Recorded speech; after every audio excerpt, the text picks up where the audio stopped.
Throughout middle school and high school, it feels like our bodies are always changing. People start to grow hair on their legs, under their arms, and on their lips. And that's just the girls. And when we start to change, people notice. No matter when it happens or how it happens, all those changes can cause us to stand out. They're things people can see. And when we know people are noticing something about the way we're made, we can start to feel insecure. It can also cause us to start comparing ourselves to others and think maybe God made a mistake with me. If that's you, I want you to know you're not alone. And in a life where so much changes, it's important to look to the one who never changes and to see what he thinks about you. Because I would rather have God's truth than the world's opinion. David writes in Psalm 139:13, "For you created my inmost being. You knit me together in my mother's womb." David says God created you, knitted you together while you were in the stomach of your mother.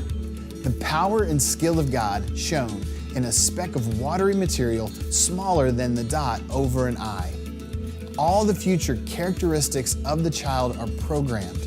The color of the skin, the color of eyes and hair, the shape of facial features, the natural abilities they will have.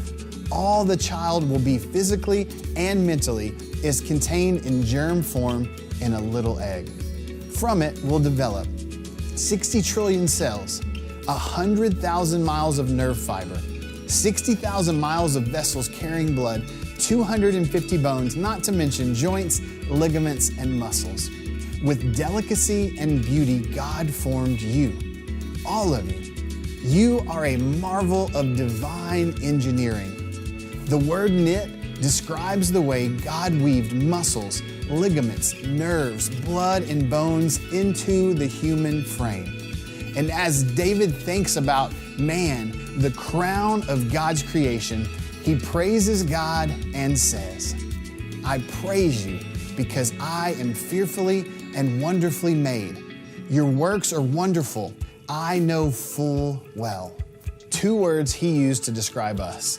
First, fearfully, sense of wonder or inspiration, something that makes you say, wow.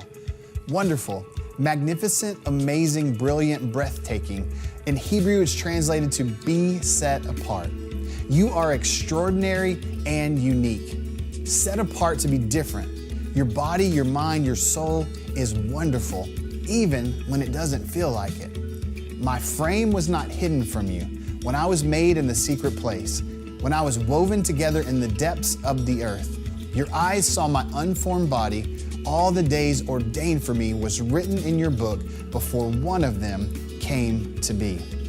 See, David believed before we were even born, God was shaping every detail of who we are.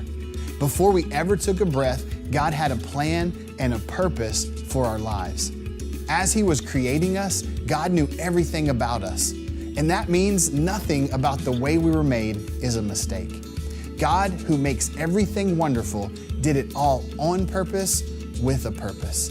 Because God made you, you are fearfully and wonderfully made. And as we wrap up, here's two things I want you to focus on. First, receive it. Choose to believe that God created you the way you are, fearfully and wonderfully. Let the truth about how you're made influence the way you see yourself and others, especially during changes. Second, remember it. Memorize the verse, at least the fearfully and wonderfully made part. Two ways I want you to do this. Write it on your mirror so it's the first thing you see in the morning. Or put it as your screensaver or your wallpaper on your phone so you can be reminded every time you look at your phone. I want you to know that God has a plan for you spiritually, mentally, and physically, even during changes. And the more you realize how amazing you are, the better you will see yourself and others. He made you amazing and loved you so much that He sent Jesus to take your place in death on the cross. Because not only did He care about your beginning, but He cares about your now and your forever.